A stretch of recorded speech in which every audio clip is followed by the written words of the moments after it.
Our Young podcast. Have you ever heard the phrase nurses eat their young? Feeding Our Young is more than a podcast. It's a movement. It's a desire to see new nurses of all ages be supported and uplifted by their peers. And it starts with me. It starts with you. So join host Eric Miller, registered nurse of nearly 20 years and adjunct clinical instructor. And today's honored guest, me, Lauren Avery, and be ready to have your life uplifted so you can, in turn, uplift others.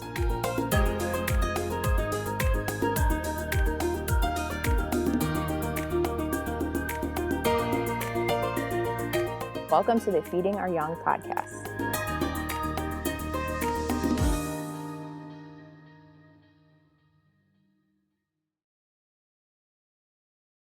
Hello and welcome to this episode of the Feeding Our Young podcast. I know I say all the time that today is a special episode, but it is a special episode.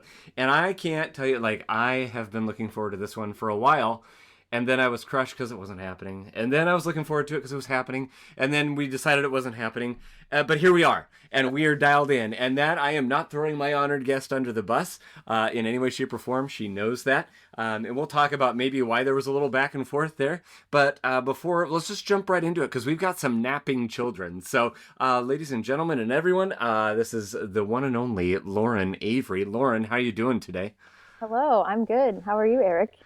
I'm doing great. I get to sit here on what is today? It's a Friday afternoon, and I get to chat with someone who is, as best as I can tell, incredible. You know what I mean? I don't know you from anybody. So, but in our back and forths, man, have you got a story to tell. So I'm not going to waste any more time. I'm not going to waste the listeners' time. We're going to start right off with the easy opening questions, which is introduce yourself and tell us, where are you from? Where's home for Lauren? Sure. So, like Eric said, my name's Lauren. I am from about an hour southwest of Chicago in Illinois. Very small farm town. It's called Lisbon, Illinois. I went to Newark High School, and then that's where I met my husband, and we're living there now. So I really have I've traveled, out of the area, but for the most part, that's where I call home. Oh, that's so cool. And it's Yep. so awesome that you guys met there. How long have you guys been married, if you don't mind my asking? Let's see, next year will be 10 years. So this will 10 be years. 9 in May, yep. And then next year will be 10. So, yep. Oh, We got married you're really rapid. young. I was 21 when we got young. So I feel like that was a baby. Oh, I was a baby. yeah. 100%. Yep. Anymore, especially these days, people are getting married older and older, right? Yep. Yeah. Well, I asked that because, of course, we'll learn more about Lauren and her story, and her husband plays a key role in that. But before we do that, what are 3 of your favorite songs in life right now? I've listened to some of your other podcast episodes where you've been asking this, and the question kind of drives me a little crazy because I'm like, just 3 songs. Like, come on. Anyway. My husband and I both really love, right before he got sick, we both started listening to Dylan Gossett. He's kind of like a alternative country. I don't even know what category he would be in, but great stuff. Beneath Oak Trees is my favorite song of his, and it just makes me think of my husband. So I listen to it and cry all the time. Oh, It's just a really sweet song. So that's probably my number one. It has been for a long time. And then Brave by Ella Henderson, it's kind of also hits on what we're going through right now. But my older sister sent me it one day, and just said, this song makes me think of you. And it just is a very sweet song. And then the last one's more of just one I listen to when I work out. It's more of a Christian, kind of a Christian rap, I guess you could consider it. But I really like that one, and I've listened to it when I work out literally every day. So a little bit different on the last one, but yeah. That's incredible. And I love that because people right away are like, wait, Christian rap, those 2 words go together? Yes, they do. Yes, they do. It does. It just does. If you listen to it, I think anyone that's not a Christian even would like that. It's just got a really good beat and everything. So I would just say look it up if you're at all into more upbeat music like that. Very, very cool. And I going way back, there's an artist, if I recall correctly, his name is T-Bone, and he was one of I think the forefront of one of the forefront Christian a little bit older rap than me, artists. but not. But no, I remember listening to T-Bone and okay, I like this guy. This guy. This is good. Well, okay, so now meanwhile everybody's like, wait a second, hold on, Eric, you're very type A. You kind of run through the same like order of service and whatnot, and you skipped over a very important question, which is what 3 words would you use to describe nursing school? But I skipped over it on purpose, and that's what brings kind of the unique story to Lauren's story here. Lauren, why did I skip over those words? What nursing school are you going to? I am not a nurse, Eric. What? Oh my gosh. Dun, dun, dun. No, and this is what I'm excited about because Lauren reaches out. Anyone who knows me knows I like, man, I will get to know anyone. I love like, oh my gosh, hey, how you doing? And it drives my wife crazy sometimes because I'm like, babe, let's go talk. Like, no, let's not do that. And so Lauren sends an email and she says, hey, I just wanted to thank you guys for, you know what I mean, this podcast. I found your podcast. It's encouraging on potentially, becoming a nurse. And we're still in that phase of life, right, Lauren, where we are potentially becoming a nurse, right? Yes, I've been accepted into a fall start program, and I can explain it a little further. I was supposed to start last semester, but things got pretty crazy with my husband's health, so postponed that, and then kind of went a different route, which we can get into in a little bit. But yes, it is very much still on the table, and I'm just going to give it a little bit more time because I have time. They don't need to know until end of May. Yes. So. Oh, that's fantastic. Yeah. And that's part of the reason why the aforementioned going back and forth on well, I want to do the podcast. I don't want to, but yeah, that's me. Lauren and that's writes just out me because I'm very indecisive. If you get to know me and if you ask my family, they're like, yeah, Lauren's been in and out of so many things. She's a little crazy. So. Yeah.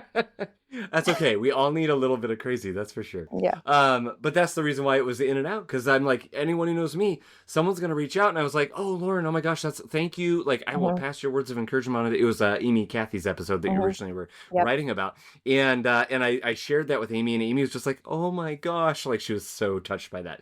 And so this is the first like weird kind of meta experience where I'm talking to someone, and the only reason why I know you is because the podcast exists. Yeah. And there's no ego stroke in this. But of course, when Lauren writes out, I'm like, okay, so Lauren, you want to be on the podcast? Like, I want to get to know you. Let's do this. So here we are. Enough about that. That's just how we got to this day on this moment in life. So Lauren, I'm going to let you start where you want to start. There's a lot of things we want to talk about, a lot of things you brought up. And in particular, I imagine the best place to start would be your story. So, nursing is not the only thing necessarily on the table, or wasn't the only thing on the table. Get into that and get into kind of what has derailed you. Goodness. Yeah. So most of my background, graduated high school in 2013, and most of that time to now has been in like the fitness industry. I dabbled in massage therapy for a while, but mostly in like that health and fitness space is where I've resided. And then I've taken a few years off to raise my kids. I have a 4-year-old and 2-year-old, so mostly have stayed home. And then was going to go back for nursing. I had originally in 2016, I'll go back a little bit. In 2016, that's when my husband and I got married. He was going to go back to school and finish his degree. And then I also was going to go to the same school at the same time. We weren't going to major in the same thing, but I was doing my nursing prerequisites. And he ended up dropping out because he had like bilateral shoulder surgery, and there was like a big issue with it. And so he decided to postpone school. And then this has kind of been a common thread through my life. I just haven't had a ton of confidence in my ability to do academically challenging things. I've always been good athletically, but I'm a good student. I just don't have a lot of confidence, or I'm better now, but then I just didn't. So I dropped once, basically a week after he did. I was like, okay, I'm going to do that too. Like, I just wasn't mentally in it anymore. I didn't have the confidence. And so I've regretted that kind of ever since. But I've enjoyed other things. Massage therapy was good for a few years. I really like the one-on-one patient or client interaction. And then, I've loved personal training, strength and conditioning with athletes, and but something about nursing has always like pulled me back to nursing. When I was doing my internship in strength and conditioning at a university, so just basically training the athletes at the college I went to, I remember like talking to the students that I was training, and I always like if they would tell me they were a nursing major, I'm like, tell me more. I need to know more. Like Talk tell to me me. about your Talk to me. clinicals, like, and they would tell me, and I was just was so interested in what they were doing, and I don't know, it's just been kind of a common thread through I don't know the last I would say 10 years since I've Okay. kind of gave up on that dream.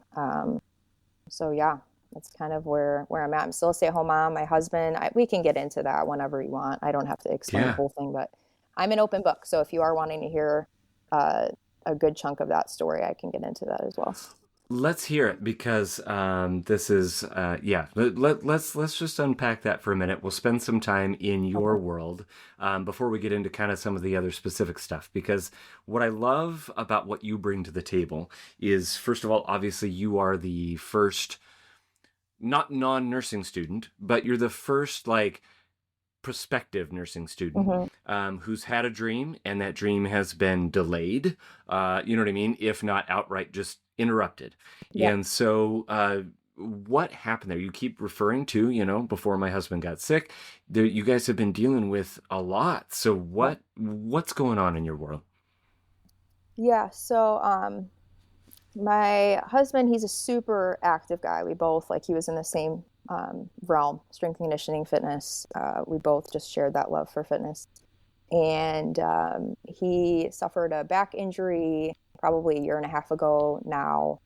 And for a long time, just tried to deal with it on his own, went to physical therapy, tried all kinds of things, and then ended up getting back surgery. And then prior to the surgery, he had a pain management doctor prescribe him a medication called gabapentin, which is a Oh very yeah. well-known medication. Lots of people Yeah. take it for various things, many, many off-label uses. Um, and some people, have great success with it. And my husband was not one of those people. Mm. If I get emotional in this, I'm really sorry. It's No, there's no apologies because then I'm going to get emotional and we're just going to cry together. It's fine. um, so the surgery went great, which is kind of the sucky part, but at least he's not dealing with the back pain on top of this. Yeah. He When he was on the medication, it did not even do anything for the nerve pain. So he stopped it after like 3 weeks of taking it post surgery, because that's when he Okay. felt like the nerve pain started to subside, and it was because the surgery had worked. Um, and so um, the gabapentin, once he came off, he was sick, horribly sick, starting the day after for 2 weeks straight. And we didn't know what it was at the time.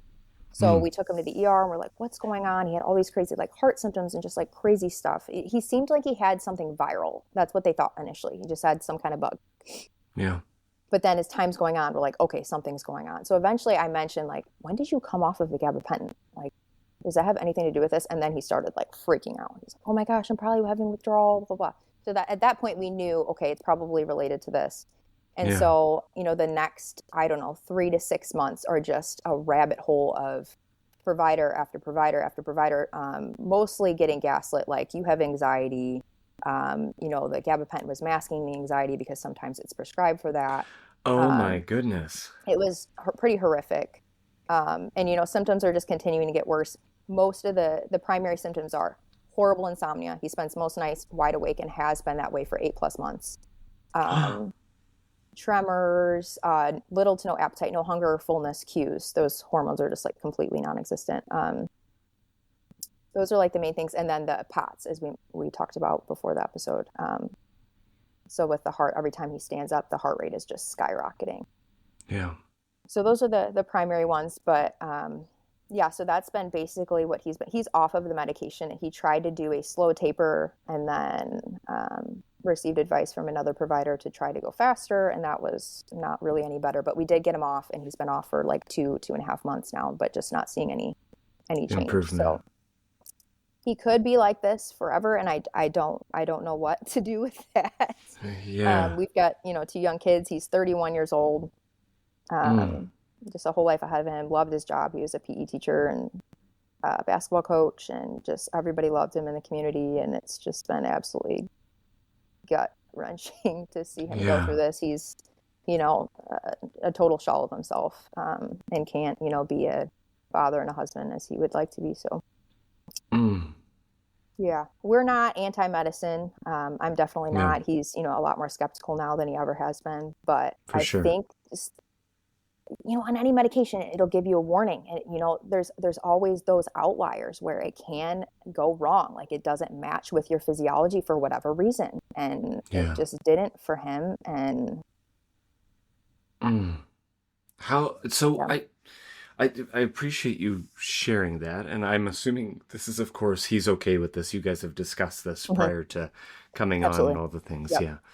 But your world has I mean, there's no adequate words, right? Like it's been turned completely upside down, and my heart just it goes out to you guys. Like I I can't appreciate that. imagine, you know what I mean? I can see it from both Yep. sides. You know what I mean? If it was my wife that was experiencing that, um, I, I can feel the devastation.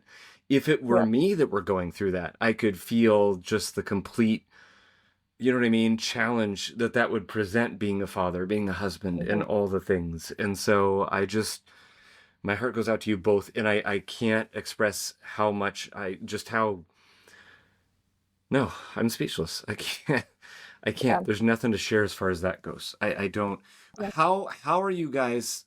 I mean, obviously, there's all the old cliches, one day at a time, and so on and so forth. Sure. How are you guys navigating this time of your lives? Yeah. So this is obviously really tough to answer. Yeah, So I mean, it definitely is one day at a time. That is definitely. I mean, it is cliche, but it's just not looking at all the days we have potentially ahead of us like this, because the past 8 months have been this, and it looks like with the evidence that I have in front of me, it looks like this could be my life for the foreseeable future. So yeah, basically, I try to treat each day like potentially is this could be the last day he's like this. It's very unlikely that tomorrow he wakes up and he's healed, but yeah, I almost have to approach it that way. And then, my family and friends, they all live very close by. I have lots of family nearby. So just the support of people that we love has been absolutely vital to get through this. And just, if I need a yeah, break with the kids, they step up and help with the kids, or, always saying that they're praying for us, and, just willing to step in whenever we need. So I couldn't do this without the support of the people around me either. So yeah, I don't know. My faith is really important to me, but that has definitely been rocked through this. yeah, Like it's really easy to show up to church and to pray and to keep doing all those things when it's really easy to worship God when your life is cake. Like when you're not going mm-hmm, through anything hard. Boy, is that easy. But if I'm sitting in that pew and I'm looking at everybody else, all their families look healthy and happy, and I'm sitting there with my kids by myself while my husband is at home sick, that is really hard. yeah, It's almost yeah. impossible. I So, if it's okay with you, I mean, let's chat about that for a second, because I am no stranger to that myself. Like, yeah, I've talked about, my story on the podcast as far as our son is concerned. And of yeah, course our me too. faith is rocked in that moment. But Absolutely. ironically enough, it felt, you know what I mean? Like at that time, there was very little doubting. You know what I mean? As far as that goes, it was more of a, why us, why him, why all the Yeah. things, Hmm. and working through, of course, that grief, and continuing to do so to this day. Yep. But for us, like, quite honestly, personally, my faith, the last 5 years, really, you know what I mean, have really done a number on our faith. Part of that, the pandemic, and kind of, certain Christians' response to that, and Yeah. what's going on with politics and Oh yeah. religion and the bleeding of the two, and I'm not Yep. turning this podcast into that. I can't identify with what you're going through, except Hmm. for the fact, because now I go to and I never thought this would be a sentence in my life. I go to a Baptist church, Hmm. because my daughter goes there because she was having a big fit, and we sent her to the park, and Hmm. we sent her there to blow steam, and she's sitting there, and they were having some event, and they talked to her, and she went to their youth group, and lo Hmm. and behold, she loves it there, and she ended up getting baptized at that church. So Hmm. now I go there because I love that pastor, and I guess part of the reason why I brought that up is because our pastor, they have a daughter, and I'm not sharing a story I'm not allowed to share because he is very public with it, but they have one of their children has very special needs, and medically fragile. Lots of Hmm. the stories he tells, and the former Hmm. children's pastor and the former children's nurse in me is just like, Hmm. I hug him every time I see him, and I'm like, how are things going? Nothing I can do to help you, but I'm praying for you and all the things. And so I just, Lauren, I wish I could hug you guys, you and your husband, through the screen. Like, I wish I could just, you know what I mean? Yeah. Because I see it. I see the battle-hardened face. I see the battle-hardened Yeah. heart. And you're going through it. But I feel like I get from you that it isn't over, right? Like, you're No, not, no one's waving a white towel of no anything. way. You're going to get through you're going to, you're going to bring that fight every day. Yeah. And you know what I mean? And every day praying and hoping that it gets better, right? Praying and Yeah. hoping that maybe today, maybe tomorrow, maybe the next day. But in the meantime, we bring the fight to what's going on. Yeah. Yeah, for Yeah. sure. And I was just re-listening to Amy's episode yesterday, and I can't remember exactly what she said, but she said, no, as nurses, we sometimes, and we won't outright say this, and I'm not a nurse, I'm just somebody considering nursing. Yeah. Yeah. We think we're the heroes, like we need to come in and save the day and save the patient's life, but that's not necessarily what we're always there for, even like our main role Yeah. as a nurse. It's like what I've learned being with my husband over the past 8 months is like I just need to sit with him in his pain. Like I can't fix him.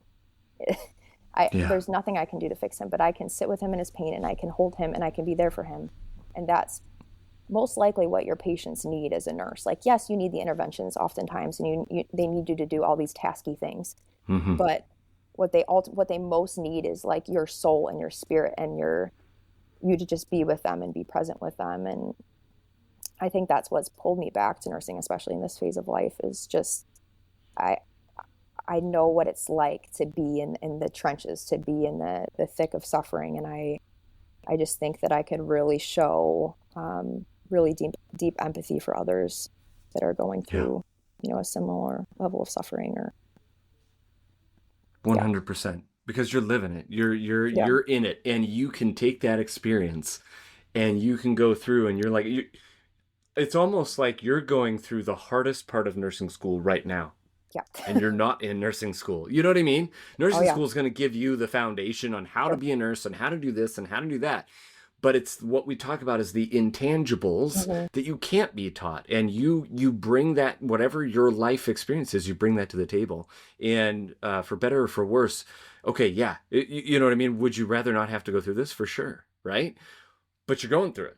So now you're like, man, what am I going to do with this? How am I going to, you know what I mean? How can I maximize this? And I just, so inspiring, Lauren. Like, legit, I cannot tell you how much I appreciate you sharing your story and being vulnerable like that. So is there anything else you want to say just in that regards before we kind of callously, it feels like, go on to the next quote unquote topic? Yeah, I don't really think so. I'm trying to think if there's anything like inspiring I can come up with, but I guess I just want to say for like anyone who is going through listening to this, who's going through like a really, really dark time, whether it's a health issue or, something else, like your life does have meaning. It does have purpose. Like hang in there. Like I can't tell you how many times I've had to talk my husband off a ledge, like, and he doesn't mind me sharing that, literal ledge. But your life does have meaning. Like there's gonna be, better days on the other side of this. And I fully believe that, even though I haven't seen those days yet, they will come someday. So I just want to send that encouragement out to anyone else who's going through, something similar, or maybe something completely unrelated, just something else really hard. And it's that expectation versus reality, right? When you say in sickness and in health, you expect the health, you expect not an easy life. Maybe some people do, but you expect it to be sunshine and roses most of the time. And life's not like that. Life is life, and I hate it because it's so it's so cold, but it's true. Like life is just gonna life, and so then it's how do you respond? And maybe you guys aren't living the life you thought, but here you are, loving him, supporting him, like you said, holding him. And you know what I mean? You're carrying the load right now.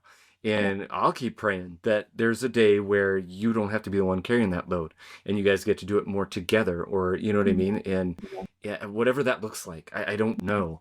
But you're right. His life still has meaning. Your life still has meaning, and such incredible meaning. Like, even if for no other reason, this is your episode. I want you to talk more, and I keep talking, but it's just so passionate. like my son, who died, his memorial service was on what would have been his 17-month birthday. And Mhm. Mm. I'll never forget, it was my mom's cousin. We called him Uncle Tim. He spoke and he said, I keep hearing, you know what I mean? Like, oh, it's such a tragedy, right? His life was cut so short and didn't get to know what full life is and all of this and didn't get married and all the things. But he said he lived a fuller life than most of us do. He was loved by two parents who cared for him. He didn't have to experience heartbreak. He didn't have to experience this, that, and the other. And that has stuck with me. You know what I mean? Like, we Mhm. don't know what life's going to bring. We don't know what it's going to look like. We have these expectations. And whether or not you die prematurely, whether or not you experience hardship prematurely at a young Mhm. age, or whatever the heck that's supposed to be, you know what I mean? Yeah. His story carries on and inspires others. Your husband, your story, even if it's just in this little podunk episode of a podunk podcast in the middle of Spokane, Washington, if somebody listens to it and their Yeah. life, they're going through something, they're like, oh my gosh, that's the word I needed to hear, Lauren. You know what I mean?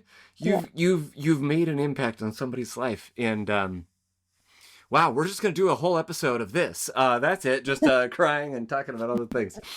No, we'll continue on here because again, we've established clearly how incredibly inspiring you are and your story is. So you, you talk about this going back and forth, and obviously people are like, "Well, duh!" And like, come on, you're dealing with all this, and now you're even talking about going back to nursing school on top of that. But you've chatted with me briefly about the idea that there were kind of two careers vying for your attention. Would you like Mhm. to kind of talk Mhm. about how that started and where you're at with that? All the way through to where you're at now with that.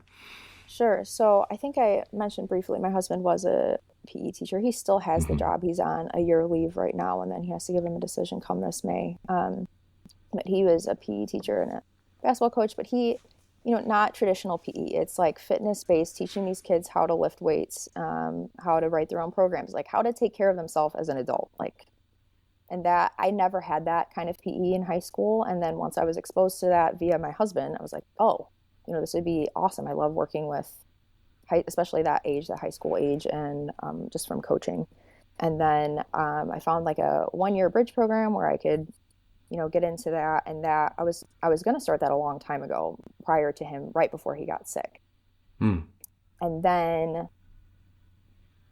it just hasn't sat right with me. He likely will never go. Potentially, I don't want to say likely. He potentially will never Yeah. go back to that job again, Yeah. especially with how um, what's happened to him is very nervous system driven, and so he likely won't be able to do a job that requires such like stimulation with his nervous Yeah. system again. And Yeah. that job, I mean, you've got 30 to 40 kids in a weight room, and it's really loud. And Yeah. so I have a lot of mixed feelings about going into the same field as he was in, because I know how highly he spoke of his job and how much he loved it. Mm-hmm. But at the same time, he, pushes me like, you would love it. I know you would be good at it with your background, and you'd be great with the kids and yada, yada. But it just doesn't sit right. I don't know that I can actually pursue it if my husband can't. Like, it just feels weird. Yeah. If he can't do Yeah. the job that he loves and then I'm pursuing that same job, like, it just feels off. I don't know how else to explain it. Yeah. So then, nursing has been kind of on the table for a long time, like I said, since, basically 2016, back when we got married.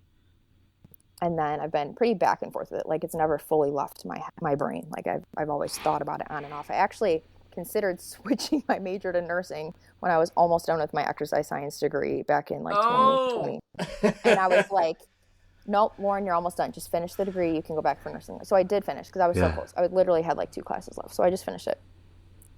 And then that's right when we had kids. So then I just haven't, I've been mostly staying at home and personal training on the side here and there. Yeah. But just always like, I've had experiences with the nurses throughout those 3 years, obviously in labor delivery when I had both my kids, and postpartum.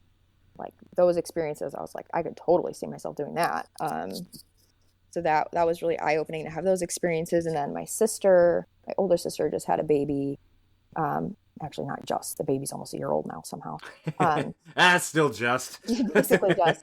But throughout like her pregnancy, like, I love being that person that she could lean on, and she she had kind of like a history of bad experiences with a healthcare provider. And just, she was very scared of the whole like birthing experience, which a lot of women are. But Yeah.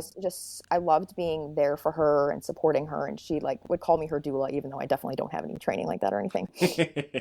But just like the emotional support. And I just remember feeling like right before she had a scheduled C-section, I remember being like, man, I wish I could be her nurse. Like, I know that I would give her what she needs. Like, I Yeah. would prevent any, emotional trauma from taking place in that room. Like, I just knew whether, it's in that labor room or postpartum or whatever, I just wanted to be the one caring for her, and I couldn't. And I hated Yeah. that. So that like kind of further pulled me into that, that direction. But it's always just been floating around in my head, and it just has never really felt like the right time with, young kids. It's hard. And hearing Amy's story, I'm like, oh my gosh, like, what the heck? You've got like a 3, 2, and a 1-year-old or something nuts like that. Like, I have 2 kids. Yeah. Like, you're nuts. Yeah. No, she's not nuts. That's amazing. But Oh no, I think she'd agree with you if she were here. Yes. I think it just depends like on your support system and like what you feel like you're able to tolerate. And obviously like life circumstances can make things a bit more challenging. But another piece to add to it is like eventually like my husband can't work. Like one of us needs to work. So I want Yeah. to go back to school and get that, get that going for us. We thankfully have financial help from my parents right now. I don't know what I would do without their help, Yeah. especially financially right now. So that's been really nice. But they're willing, to help me get through school and stuff too. But yeah, whether I go, nursing or teaching, I could see myself doing either one. But ultimately, like nursing has been on my mind like the longest, and I think I would be really disappointed if I didn't ever pursue it. So that's kind of where I'm at. Well, in the vast amount of time I've known you, I obviously I feel like you would definitely succeed in either of those roles. You know what I mean? And we each have that. We talk to the nursing students who, okay, well, we've decided on nursing, but then it's like, okay, now what part of nursing do we go in? And Right. some get really worried about. By the time they graduate, they're like, I still don't know. Great. What that means is you have lots of options on the table. Sure. You're not saying no to this, that, and the other. You've got all these options. And so in a similar respect, that's where you're at this moment. You know what I mean? Mm-hmm. You have these options. But I also love the fact that the way you keep talking about it, you're like, I did this for a while. I've done this for a while. We're thinking about the education, but the thing that keeps popping back in my mind is nursing. The thing that keeps coming back is nursing. And I mean, you can only ignore it for so long, right? And well, and let's talk about that, because you said that, and I was like, obviously, I haven't experienced the exact same thing. It took me a while to get into nursing. I wasn't a nurse until I was 30, but I knew very early on in my nursing career that I wanted to be an educator. I wanted to teach. I love teaching, our new hires and all the things. I've brought that up before. And I was like, okay, so I got to someday, I'm going to get my master's degree. When I grow up, I'm going to get and granted, this is even back when all I had, quote unquote, was my associates. So there's still lots of hoops to get through to even get to that dream. And I talk about how, like, you live long enough with a dream or an idea or a passion to the point where if you don't act on it, instead of becoming this invigorating thing, it becomes a weight, an anchor that drags you down. You have this cloud over your head, like, no, you know what I mean? You're right. I'm good with where I'm at, but I know I could have done so much more. I know I could have whatever. It's not going to happen. Maybe it's not in the cards for me. Just because it's not in the cards for you right now doesn't mean it's not in the cards for you later. Right. And so be careful not to give up. This isn't to you. This is to everybody. Like, don't give up on a dream just because it's not happening right now. And I can say it being now barely on the other side of it by a couple years, going, oh my gosh, everything I thought it would be, it's been all of that and more. Was it painful to sit down and get that degree and to start learning how to do the education portion of my job? Oh dear God, yes. I'd sit in my chair in the living room and cry, and you know what I mean? Like, because I was like, I don't even know what I'm doing. I don't know what any of this is about. I thought I was smart, and now I feel like the dumbest person on the planet. But you go through it, you one day at a time, you get it done, and then on the other side of it, oh my gosh, it's almost like a professional oasis. And so, you know what I mean? Like you, Lauren, I see it going either way, but you end up going to nursing, man. I can't even imagine, like, I've sat down with people whose road was much, much tougher than mine. And yours is going to be much, much tougher than mine. But, oh my gosh, Like, you know what I mean? Like, you're going to get through that, and degree in hand, job in hand, oh, you're going to have so much, you know what I mean? There's going to be more freedom, both financially, schedule wise, and all the things. Yep. But it has to be worth getting, right? Like, Yep. is that something you take into account when you're thinking about this, as far as like, okay, you know what I mean? Am I going to be able to withstand that forging fire, that pain, to get to the other side? Yeah, I think ultimately, like, the main thing I'm thinking about is just like time away from my kids, because for anyone that's listening that's going through hard stuff like this, it has made anything else, like even nursing school, like you can tell me till you're blue in the face that nursing school is super hard. I promise it's not as hard as my life experiences right now. Like, I think going to nursing school in some ways will feel like a break. Like, yes. I know, like, you're probably like, Lauren, you really don't know what you're getting yourself into with nursing school. And I hear you, but I think when you go through really, really hard stuff, it just gives you a different perspective. Yes, it does. So I think that might help me, but I kind of forget where I was going with my trail of thought here. But I'm not intimidated by nursing school as much as I used to be before all this happened. Like back in 2016, I was like, oh, that's so hard. There's no way I could do that. And I just don't. Yeah. I don't really feel that way. My main barrier, and I'm not calling my kids a barrier.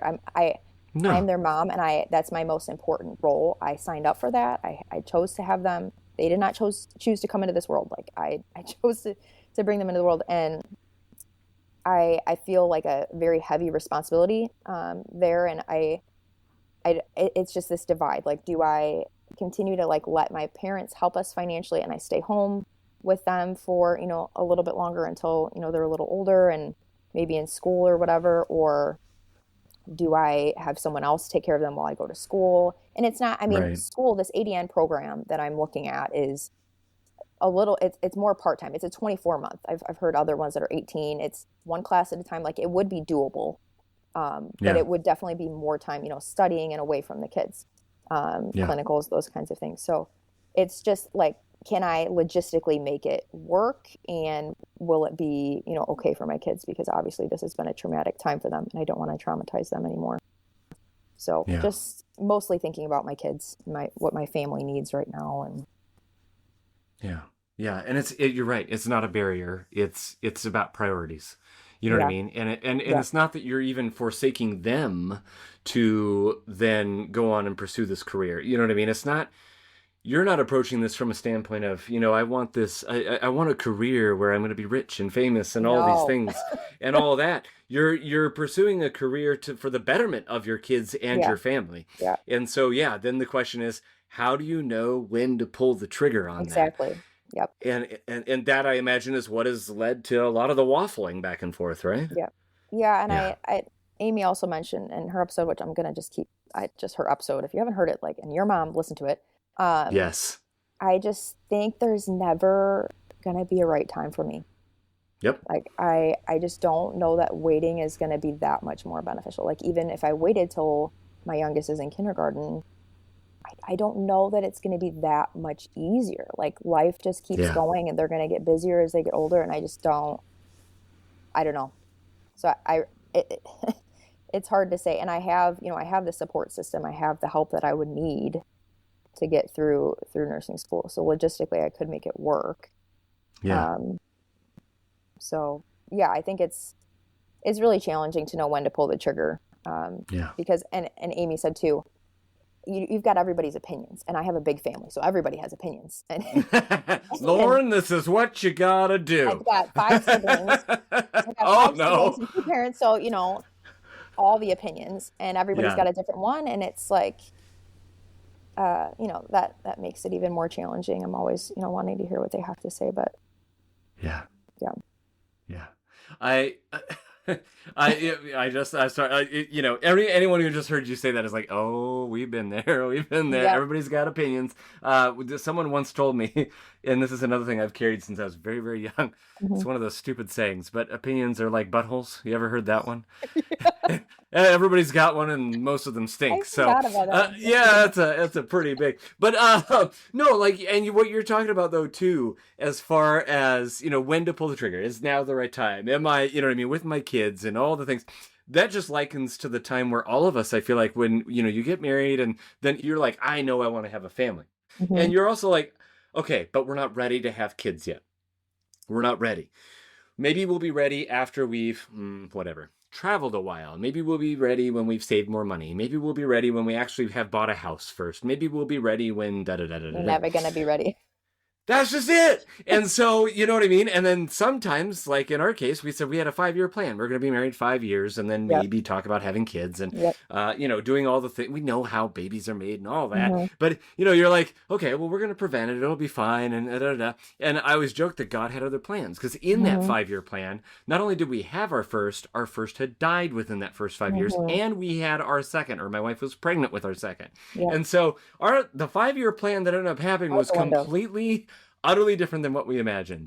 And there was no point, and I tell my families this every time at the bedside. I'm like, right? Were you guys ready to have a kid? No. We thought we were ready. The ones that even thought they were ready, you guys, you have a child and you're like, oh, holy crap, I'm not ready for this.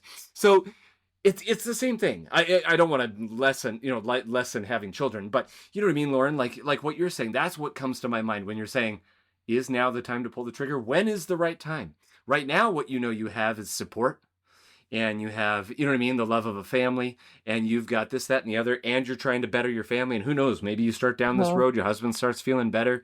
Who knows? You know what I mean? Like there's so many different wild cards here. But on the flip side of that, as has been proven to you and to me in our lives, tomorrow's never guaranteed. You don't know what tomorrow's going to bring.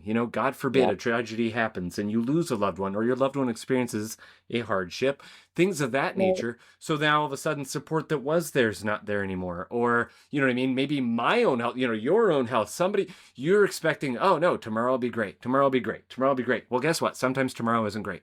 And that's a horrible thing to say from an otherwise optimistic fellow on an otherwise optimistic podcast. But it's using that to recognize that strike while the iron's hot. Do what you got to do when you got to do it, and then use that as motivation to get it done as soon as you can. Like that's the thing, right? So that's not me. That's not an opinion on what I think Lauren Avery should do. Sure. It's just, if you're gonna do it, it sounds like you're the type of person that's like, all right, once I know I'm in, I'm all in. Right. I got to get to that point, but once I'm in, I'm all in.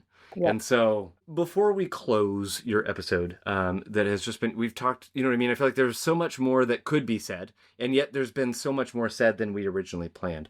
And that's kind of generally how these things go. But a few pointed questions to end here. I know you've touched on this, but I think there are a few more things you wanted to say about it. Why nursing? Why does nursing keep coming back to you? What was the original impetus for wanting to become a nurse? I think my initial interest in nursing, I know that I remember my mom and dad saying that my grandma T, so my dad's mom, always wanted to be a nurse and just never had the chance to go back to school. She ended up becoming a single mother, and it just logistically didn't work out. And then she died of breast cancer when I was pretty young. But her story was just really tragic. Like she didn't want to go in for her, mammograms or breast exams or whatever, because the doctor she was seeing would harass her about her weight, and then ended up getting stage 4 breast cancer. And that always just hasn't sat right with me. Like I just feel like somebody needs to right that wrong in some way, somehow. Like it was, her cancer could have been caught earlier, and if a healthcare provider could have shown her some compassion and not, harass her about her weight, like she probably would have been around a lot longer. And that alone, like, really just gets me. If I could just be, a nurse or a healthcare provider that, offers people compassion, and even if I don't agree with their lifestyle choices or their decisions in life, like, there's still a person at the end of the day in front of you with feelings and emotions, and they deserve to be treated with respect, regardless of what they look like or any of that. And so I think that was my, like, first, I learned about, all of that very young. So that was kind of like the first seed planted. And then I have, like, a lot of friends that are in nursing too, and, like, family friends. I've got, like, one family friend. She's been a charge ER nurse for 30, 40 years. Like, she's been working at the same place for a long time. And she's just like, her personality is very similar to mine. I see, like, a lot of myself in her, but she's just like advocates so hard for her patients, and she's so like strong-willed and bold and like the typical ER nurse stereotype. I think she suits that very well, but she's always been very inspiring to me. And like anytime my family or me have had like health questions or anything, like I just know, okay, you text Patty. Like I don't know, she's always just been a great resource. But like friends too, like one of my best friends at my wedding, she's a nurse. She's now a clinical instructor. One of my other best friends, she's still works bedside and is also in NP school. So there's just like a lot of nursing around me. And then like I shared, my personal experiences as a mom going through like L&D postpartum. So it's just been like little experiences over time.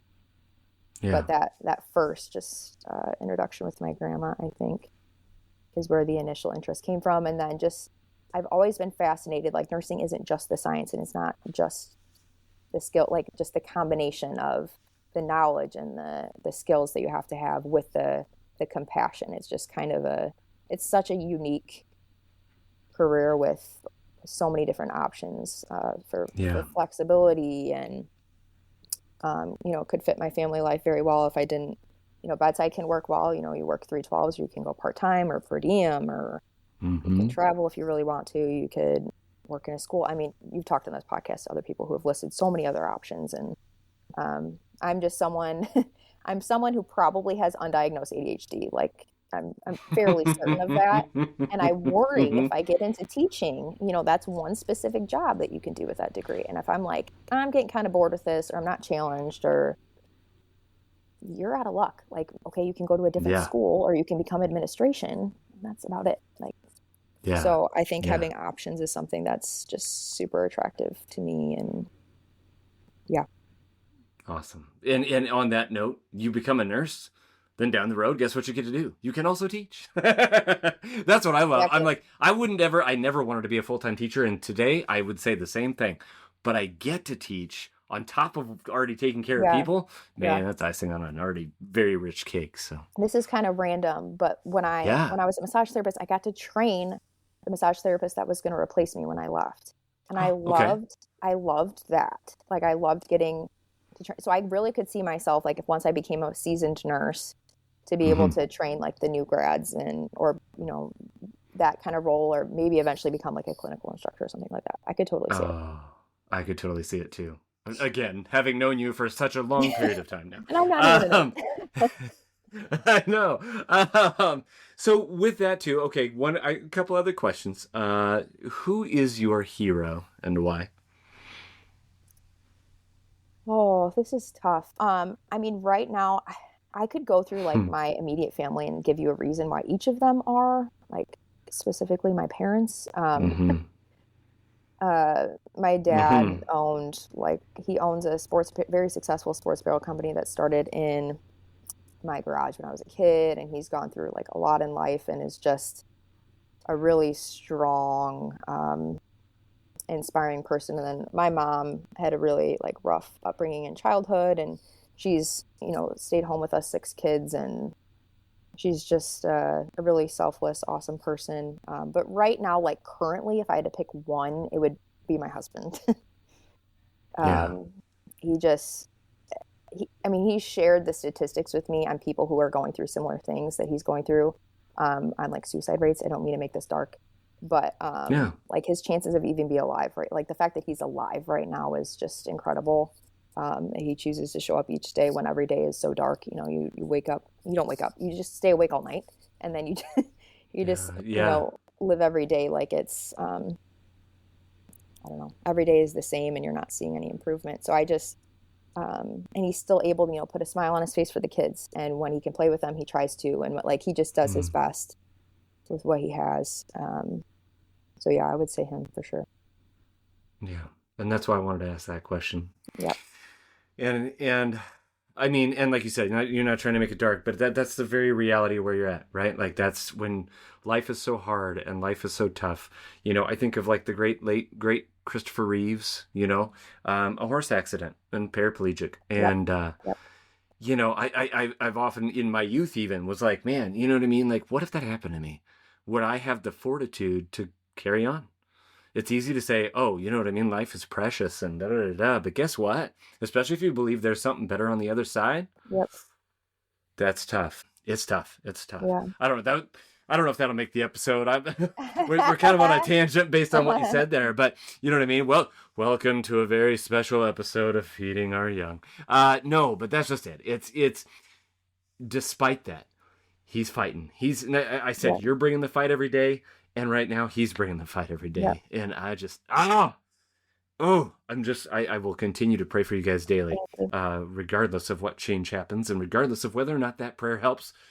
I believe it does. And therefore we're going to keep it up. Mm-hmm. And to end on that note too, I kind of loved what you had to say about this, but you, Lauren, bringing it back around to you, what is your superpower? I would say I've always just been, I've noticed this in myself, but people have told me this. I'm like an encourager, an uplifter. Just in my previous roles in personal training or, working with specifically like female clients, I just can sense like when they, lack that confidence. And I've seen what strength training does to a female's confidence level. So I've always, and I've got that coaching background. I think that translates to a lot of areas of my life though, where if I see someone in my family or one of my friends or even somebody at the grocery store who looks like they're having a rough day, like I'll try to come up with a compliment or just like, I want to be that light. I want to be that encourager and uplifter for people when they lack the confidence, because I've been that person for a lot of my life where I don't have the confidence to do things or, So I would just say that if I were to pick anything. Awesome. And so the typical closing question, and then I'll share one last thing before we end, but not being in nursing school, not having stepped a foot in nursing school, but going through the hardest part of nursing, quote unquote, school right now. What is the one piece of advice you'd want nursing students and or nurses to take away from your episode? I think whether it's something hard that you're going through or whether it's nursing school, because nursing school is inevitably hard, it is a time period. Like there is an end date. And sometimes you just have to put your head down and you just do the work. And while there's going to be really challenging days, when there are those really, really extra hard days, when you're going through the program or when you're going through a difficult phase in life, like lean on your people. Don't do it alone. That would be my number one piece of advice. Because the days where I don't accept the help, I'm getting texts and I'm ignoring everybody and I'm feeling sorry for myself. Like just take the help. And if no one's offering it to you, like find those people. I'll be your person. Like you can give everybody my cell phone number. Like if they need somebody to talk to, I'm not kidding. I just find if you don't have one, I'll be that person for you. Because everybody just needs, whether it's just somebody to talk to or, somebody to come over and watch your kids for you for a bit or whatever your circumstances are. Like you need people. And I think that would just be the main thing. Well said. Well, if it's okay with you, I am going to end this episode in a different way than I usually do. I'm going to read your podcast review, if that's all right. Yeah. That you had written for us. The thing that, you know what I mean, you reached out to us and then you ended up writing this review and it just touched me so incredibly. But here's what Lauren wrote. And she says, I can't tell you how helpful this podcast has been for me. I've thought about pursuing nursing on and off for almost a decade, and the insights shared in this podcast have been so inspiring and have helped solidify my next steps to become a nurse. Thank you, Eric, and all honored guests from the bottom of my heart. I will be an avid listener for as long as the podcast exists. I'm not sharing that to toot our horn. I'm sharing that to turn it around on you. Thank you, Lauren, for reaching out, and thank you for sharing your story and for in turn inspiring me with what you guys are dealing with, how you're dealing with it, being very real, very honest, and very open, and showing what real life looks like. That not everybody gets to have the quote unquote privilege of living. It's not easy. It sucks. You are a part of a club nobody wants to be a part of. I'm a part of a different club that nobody wants to be a part of. You know what I mean? But then because you are forced into this club, what do you do with it? And Exactly. you are, and I know there are days you don't feel like it, but Yeah. you are just a shining example, I imagine, for your family, for everyone that definitely knows you well more than any of us ever will. So thank you so much, Lauren, for sharing your story, Yeah. and thank you for being on the podcast. Thank you. Can I add one last thing? Oh, yeah, one more thing. We ain't done, guys. This is the No, episode that just never super fast. ends. Literally just super fast. I just want to say, Yeah. like, you've mentioned on the podcast that you just think it's like this little podcast that isn't going to make any impact. And it's like, I just don't think that's true, Eric. Like, I think, and maybe you can see the statistics like that are emailed to you or whatever, however you see it. Yeah. But I really think over time, like, I'm in Illinois. Like, I think that you're going to get, and I'm going to like share this with the nursing program that I'm in, and I think it's going to Yeah. spread. And I just think your Mm. impact is going to be greater than you see right now. So I just encourage you to keep going, and Mm. please keep doing what you're doing. That's all Thank I have to you. Thank you say. for that. Yeah, I've never been a fan of numbers, and there's a whole Yeah, story behind all this and yeah. all the things. I don't care about the numbers. When like I said, I couldn't have been more happy to get your email, because I'm like, there it is. This is why we do it. This is Hmm. why we're doing it, everybody, is Hmm. because we're gonna have our little fun. We're gonna do our quote unquote little project. I'm Hmm. gonna continue this quote unquote little podcast. And I don't care. I don't want to become an influencer. Dear God, I don't want to have. You know what I mean? There's a reason why there's not a merch line on the website yet, because I'm like, I just want to help people. And so, you know what I mean? Maybe I need to get someone to come Yeah, alongside me that's going to end up, taking care of that part of it. But the yeah, long and the short of it is, I'm not in it to make the money. I'm not in it to do anything else. I'm in it for this reason right here. So we get to meet someone like Lauren, so that Lauren gets to be encouraged and turn around and encourage others, and we can just make this society a better place. Dear God, in hmm today's day and age. So, Lauren, thank you. I thank you so much. I've said it again. I'm gonna say it a million times before we end. So we're done. We're done. Everybody, we're ending the episode. I promise. Thank you, Lauren. Have an awesome rest of your day. You too.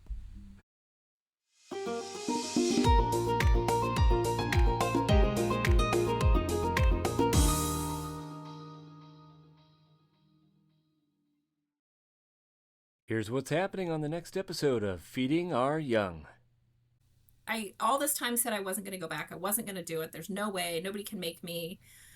But I didn't anticipate. I had started teaching clinical for OB through Gonzaga, and I fell in love with my students. Like they had this just zest for learning, and I joked for a while that it was so nice to be around young people that wanted to hear me talk. Mm-hmm. Kids don't always want to hear what their moms have to say. It's what it is. I didn't want to hear what my mom had to say when I was that age. It was so refreshing that they were like eager to listen, and that they were excited about what I was excited about. I love teaching about OB. And so I was like, well, crap. I can't teach in the classroom without a master's. No. I guess I'll have to go back to school.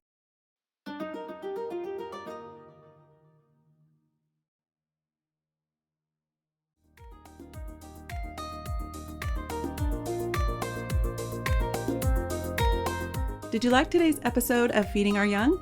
Let today's honored guests know by emailing us at thanks@feedingouryoung.org. Also, if you are a nursing student, nurse, or a nursing instructor and would like to be featured on a future episode, please email us a few details about yourself at the very special email address mystory@feedingouryoung.org. If you have a question you would like addressed in a future Q&A episode, please send it to q@feedingouryoung.org. For all other inquiries, please email us at info@feedingouryoung.org or text us at area code 509-ALL-THEM, 509-255-8436. We're so excited to have you return to hear our next honored guest. Be sure to follow us on TikTok, Facebook, Instagram, and YouTube at Feeding Our Young LLC. Again, that's username Feeding Our Young LLC. Until next time, be encouraged and go find someone to encourage today.